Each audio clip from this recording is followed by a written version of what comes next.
லௌதேத்தூர் இயேசுஸ் கிறிஸ்துஸ். இயேசு கிறிஸ்துவுக்கு புகழ். தமிழ் கூறும் நல்லுலகில் வாழும் அனைத்து அன்புள்ளங்களுக்கும் வத்திக்கான் வானொலியின் வணக்கம். இறைவன் உங்கள் உள்ளத்தையும் இல்லத்தையும் தன் அன்பாலும் அருளாலும் அமைதியாலும் இன்றும் என்றும் நிரப்புவாராக.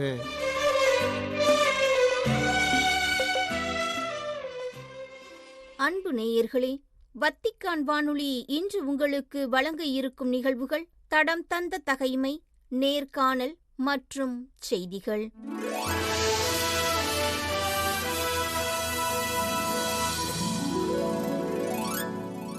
தடம் தந்த தகைமை, ஆகாபின் அழிவு.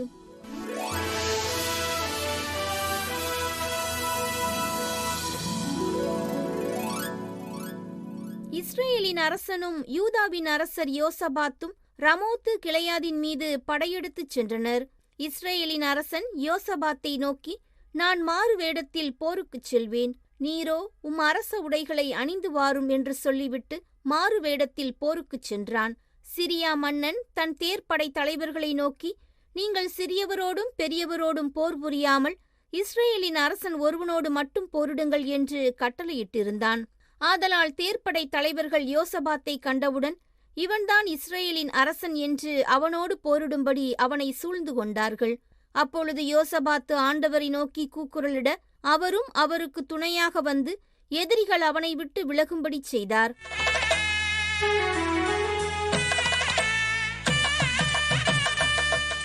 நேர்காணல். திரு அவையில் நீதி மற்றும் ஆலோசனைக்கான செயல்கள்.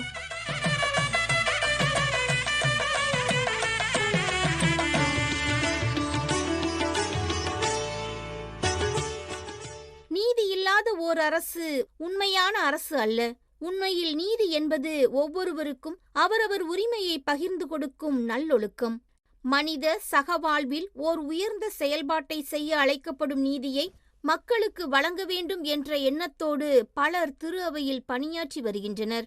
அவ்வகையில் இன்றைய நமது நேர்காணலில் திரு அவையில் நீதி மற்றும் ஆலோசனைக்கான செயல்கள் பற்றிய கருத்துக்களை நம்முடன் பகிர்ந்து கொள்ள இருப்பவர் அருள் முனைவர் சுவாமிநாதன். பாண்டிச்சேரி கடலூர் உயர் மறைமாவட்டத்தைச் சார்ந்தவரான அருள் முனைவர் சுவாமிநாதன் அவர்கள் 1978 ஆண்டு குருத்துவ அருள்பொழிவு பெற்றவர். ரோமில் உள்ள உர்பானியானோ திருப்பீட பல்கலைக்கழகத்தில் திரு அவை சட்டத்தில் முனைவர் பட்டம் பெற்றவர். சட்டவியலில் சிறப்பு பட்டத்தினை கிரகோரியன் திருப்பீட பல்கலைக்கழகத்தில் பயின்றவர். பாண்டிச்சேரி கடலூர் உயர் மறைமாவட்டத்தின் நீதித்துறை ஆயர் பதிலாளாக 15 ஆண்டுகள் பணியாற்றியுள்ளார். உயர் மறைமாவட்ட சிறப்பு ஆணையங்களிலும் சிறப்பாக பணியாற்றியுள்ள தந்தையவர்கள் உப்பளம் பகுதி பங்கு தந்தையாகவும் கடலூர் இளம் குருமட அதிபராக 4 ஆண்டுகளும் சீரும் சிறப்புமாக பணியாற்றியுள்ளார். 2010 முதல் 2017 ஆண்டு வரை உயர் மறைமாவட்டத்தின் கல்வி ஆணைக்குழு செயலராகவும் 2017 முதல் 2023 ஆண்டு வரை கடலூர் திருத்தந்தை புனித ஜான் பால் கல்வியியல் கல்லூரி செயலராகவும் பணியாற்றியுள்ளார். 2023 முதல் தற்போது வரை புனித ஜோசப் தன்னாட்சி கலைக்கல்லூரி செயலராகவும் ஆலோசகராகவும் தொடர்ந்து பணியாற்றிக் கொண்டிருக்கும் தந்தை அவர்கள் பாண்டிச்சேரி கடலூர் உயர் மறைமாவட்டம் மற்றும் துறவற சபைகளுக்கு திரு அவை சட்ட ஆலோசகராகவும் உதவி வருகின்றார். தற்போது பொதுநிலையினருக்கான ஆயர் பதிலாளாக கடந்த ஆண்டு முதல் பணியாற்றிக் கொண்டிருக்கும் தந்தை அவர்களை திரு அவையில் நீதி மற்றும் ஆலோசனைக்கான செயல்கள் பற்றிய கருத்துக்களை எடுத்துரைக்க எம் வத்திக்கான் வானொலி நேயர்கள் சார்பில் அன்புடன் அழைக்கின்றோம். வணக்கம் தந்தையே. திரு அவையில் நீதி வழங்குபவர்கள் மற்றும் ஆலோசனை வழங்குபவர்கள் யூபிலி கொண்டாடப்பட்டதன் காரணம் என்ன என்பது பற்றி எங்களுக்கு கொஞ்சம் எடுத்துரைக்க முடியுமா? வத்திக்கான் வானொலி நேயர்களுக்கு நம் ஆண்டவர் இயேசுவில் அன்பு கலந்த வணக்கத்தை மகிழ்ச்சியுடன் தெரிவித்துக் கொள்கின்றேன். விவிலியத்தில் யூபிலி கொண்டாடுவது பற்றி லேவியர் 25:16-25 விவரிக்கிறது. ஒவ்வொரு 50வது ஆண்டும் யூபிலி ஆண்டாக கொண்டாடப்படும். அவ்வாண்டில் கடன்கள் மன்னிக்கப்பட்டு நிலங்கள் மீண்டும் உரியவருக்கே திருப்பப்பட்டு இவ்வாறு மீண்டும் ஒவ்வொருவரும் இழந்ததை பெற வழிவகுக்கிறது. புதிய ஏற்பாட்டில் மீட்பின் நிறைவை அடிப்படையாக கொண்டு யூபிலி கொண்டாடப்படும் போது நாம் இழந்ததை மீண்டும் பெற்று, அதாவது இறை பிள்ளைகளுக்குரிய அந்த மாண்பை, அந்த உரிமையை பாவத்தினால் இழந்திருந்தால் அது மீண்டும் பெற்று புதுப்பிக்கப்பட அழைப்பு தரப்படுகிறது. அதனால்தான் நம்பிக்கையே அவர்களுக்கு நீதியாக கருதப்படுகிறது. யூபிலி ஆண்டு கொண்டாட்டங்களின் நோக்கமே நம்பிக்கையாளர்களுக்கு நீதியை, அதாவது அவருடைய மீட்பு என்ற உரிமையை பெற்றுத்தர வழிவகுப்பதாகும்.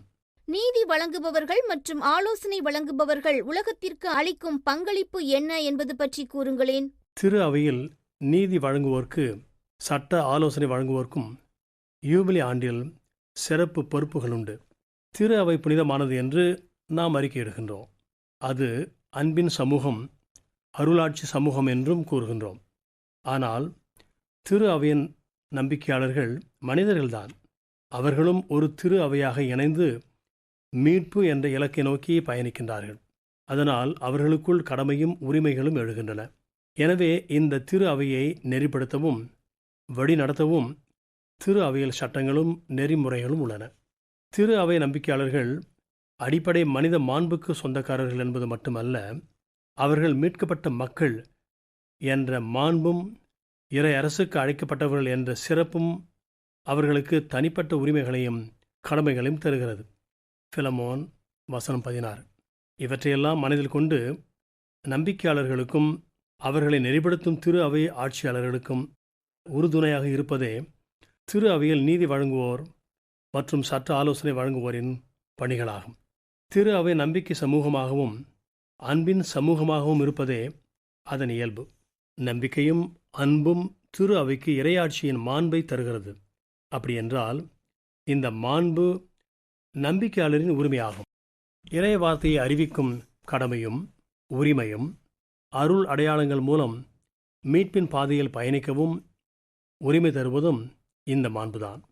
திரு அவையில் நீதி வழங்குவதும் சட்ட ஆலோசனை வழங்குவதும் இந்த மாண்பை காப்பதில் அடங்கியிருக்கிறது. வேறு வார்த்தையில் சொன்னால், நம்பிக்கையாளர்கள் இறை ஆட்சிக்கு தகுதியான வாழ்வு வாழவும் அதற்கு தேவையான அருள் உதவிகளை பெறுவதும் அவர்களுடைய அடிப்படை உரிமையாகும்.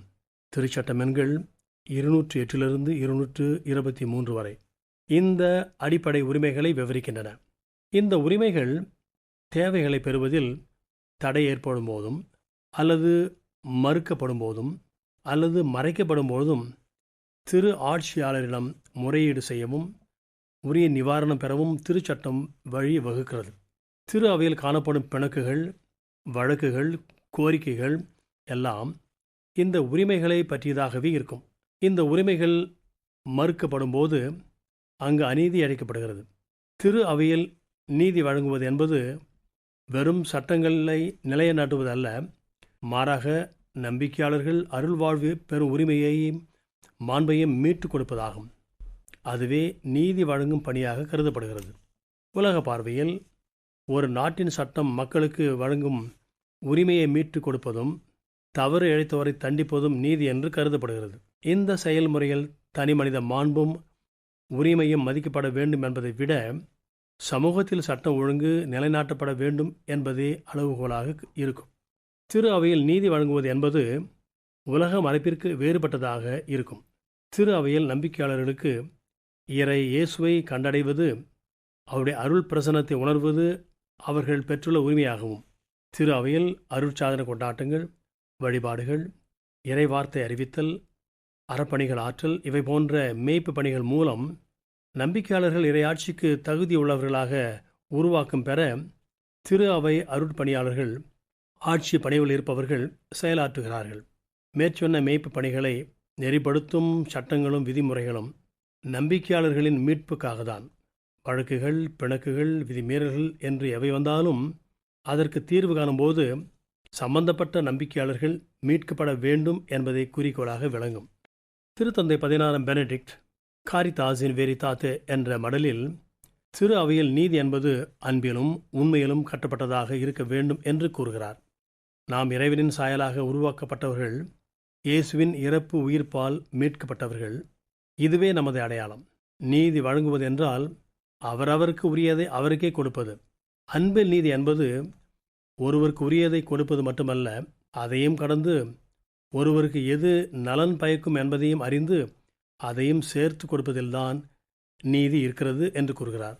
அன்பும் பகிர்தலும் உலகில் உள்ள ஒட்டுமொத்த தீமையை வெல்லும் என்பதை இறுதி தீர்ப்பு நாளில் உணர்வோம் என்று கூறுகிறார். இந்த கருத்தை திருத்தந்தை பிரான்சிஸ் ரோமன் ரோட்டா பயிற்சியாளர்களுக்கு ஆற்றிய உரையில் மீண்டும் வலியுறுத்தி சட்டங்களை நற்செய்தி விழுமியங்களின் அடிப்படையில் புரிந்து செயல்படுத்த வேண்டும் என்று கூறுகிறார். ஒவ்வொரு நம்பிக்கையாளரும் ஒரு குறிப்பிட்ட காலகட்டத்தில் வரலாற்று சமூக சூழலில் வாழ்கின்றார் என்பதை உணர்ந்து அந்த சூழலில் அவருக்கு நீதி வழங்குவது எப்படி என்பதை நீதி வழங்குபவர்கள் கவனமாக சீர்தூக்கி பார்க்க வேண்டும். ஓய்வு நாள் சட்டங்கள் மனிதனுக்காக உருவாக்கப்பட்டன, மனிதன் சட்டத்திற்காக அல்ல என்று ஆண்டவர் சொல்கின்றார். மார்க்கு அதிகாரம் 2 வசனம் 27. நீதியுள்ள சமூகமாக திரு அவையாக வாழ மக்களாகிய நமது கடமைகள் என்ன என்பது பற்றி பகிர்ந்து கொள்ள முடியுமா? திருத்தந்தை பிரான்சிஸ் யூபிலி ஆண்டை அறிவிக்கும் ஸ்பெஸ் நோன் கொன்ஃபூந்தித், எதிர்நோக்கு ஒருபோதும் ஏமாற்றம் தராது என்ற மடலில் இவ்வாறு கூறுகிறார். இன்று அறிவியல் வளர்ச்சி காரணமாக மக்கள் முன்பை விட வசதியாக வாழ்க்கை பெற்றுள்ளார்கள். தொலைத்தொடர்பு கருவிகள் இன்றைய உலகத்தை ஒரு சிறு நகரமாக மாற்றியுள்ளது என்பது உண்மை என்றாலும், இனம், மொழி, நிறம் போன்ற அடிப்படையில் மனித சமூகம் பிளவுபட்டு கிடக்கிறது. உலகில் பல பாகங்களில் போர்களும் போர் பதற்றங்களும் பெருகி வன்முறை, வறுமை உள்ளிட்ட பல துன்பங்கள் மக்களிடையே பெருகி வருகின்றன. மக்கள் இடம்பெயர்தல் என்பது இன்று ஒரு பிரச்சனையாக உருவெடுத்துள்ளது. அதனால் மக்கள் மத்தியில் அச்சம், அமைதியின்மை பெருகி வருகிறது. இந்த சூழலில் நம்பிக்கையாளர்கள் உலக மக்களுக்கு எதிர்நோக்கின் அடையாளங்களாக விளங்க வேண்டும் என்று அறைகூவல் விடுக்கின்றார். உலக மக்கள் விரும்பி தேடும் உண்மையான அமைதி மனித மாண்பில் கட்டப்பட வேண்டும். உலகத்தில் உள்ள செல்வங்கள் உலக மக்களின் ஒட்டுமொத்த தேவைக்காகவே என்பதை உணர்ந்து சுயநலத்தை வேறறுத்து எதிர்காலம் இருக்குமா என்ற கவலையோடு நம்பிக்கை இழந்து வாழும் பிணியாளர்கள், வறுமையில் உள்ளவர்கள், போரினால் பாதிக்கப்பட்டோர், வேலையின்றி வாடும் இளைஞர்கள் எனும் பெண்கள், தனிமையில் உள்ளவர்கள் போன்ற அனைவருக்கும் நீதி கிடைக்கும் என்ற நம்பிக்கை பெறும் வண்ணம் திரு அவை ஓர் அடையாளமாக விளங்க வேண்டும் என்று கூறுகின்றார். உலக மக்களுக்கு திரு அவை எதிர்நோக்கின் அடையாளமாக இருக்க வேண்டும் என்றால், திரு அவையே முதலில் உண்மையிலும் அன்பிலும் நீதியிலும் கட்டப்பட்ட சமூகமாக விளங்க வேண்டும். முதல் திரு அவையின் செயல்பாட்டை திரும்பி பார்க்கும்பொழுது தற்போதைய திரு அவை பல திருத்தங்கள் பெற வேண்டியுள்ளது. திருமுழுக்கு பெற்ற நம்பிக்கையாளர் அனைவரும் மாண்பில் சமத்துவம் பெறுகின்றனர். ஆனால் இந்த சமத்துவ உரிமை பல நேரங்களில் மீறப்படுகின்றன என்பதே உண்மை. பங்கு தளங்கள், மறைமாவட்ட நிர்வாக மையங்கள், திரு அவையால் நடத்தப்படும் நிறுவனங்களின் நிர்வாகங்களிலும் நிதி மேலாண்மையிலும் வெளிப்படைத்தன்மை இன்று அதிகம் தேவைப்படுகிறது. திரு அவை மேற்கொள்ளும் அறப்பணிகளில் நலிவுற்றோருக்கு சிறப்பு கவனம் செலுத்தி சேவை மேற்கொள்ளப்பட வேண்டும். திரு அவையின் எல்லா மட்டங்களில் நம்பிக்கையாளரின் பங்கேற்பும் இணைந்து செயலாற்றும் சூழல் இன்னும் அதிகமாக போற்றப்பட வேண்டியுள்ளது. திரு அவையில் குறைதீர்க்கும் அமைப்புகள் தகுந்த வழிமுறைகளோடு செயல்படவும், நம்பிக்கையாளர்கள் குறைகளை உடனுக்குடன் தீர்க்கப்பட முறையான மேலாண்மை இன்று அதிகம் தேவைப்படுகிறது. இந்த யூபிலி ஆண்டு திட்டங்களில் திரு அவை மேற்சொன்ன கருத்துக்களை செயல்படுத்தினால் யூபிலி சிறப்பாக இருக்கும் என்பது எமது கருத்து.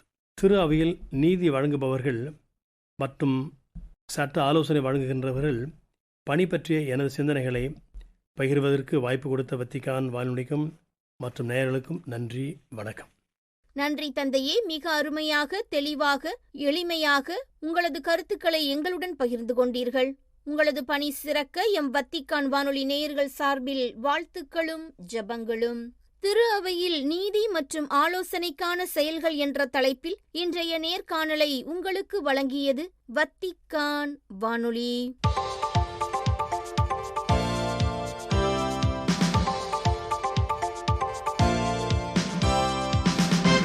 செய்திகள். கல்வி இன்று எதிர்கொள்ளும் சவால்களை நீங்கள் நன்கு அறிவீர்கள். படைப்பாற்றலுடனும் இறையருள் உங்களை தாங்குகிறது என்ற விழிப்புணர்வுடனும் திரு அவை உங்களிடம் ஒப்படைத்துள்ள பணியில் தொடருங்கள் என்று கூறினார் திருத்தந்தை 14ஆம் லியோ. அக்டோபர் 31 வெள்ளியன்று திருப்பிடத்தில் லத்தீன் அமெரிக்கா மற்றும் கரிபியன் கத்தோலிக்க பல்கலைக்கழகங்களின் அமைப்பின் உறுப்பினர்களை சந்தித்த திருத்தந்தை அவர்களிடம் இவ்வாறு உரைத்தார். திரு அவையின் கல்விப்பணிக்கான அவர்களின் சேவைக்கு தனது நன்றியையும் பாராட்டுதல்களையும் தெரிவித்துக் கொண்ட திருத்தந்தை மேலும் அவர்களின் ஒத்துழைப்பை ஒன்றிப்பு மற்றும் நம்பிக்கையின் அடையாளமாக எடுத்து காட்டினார்.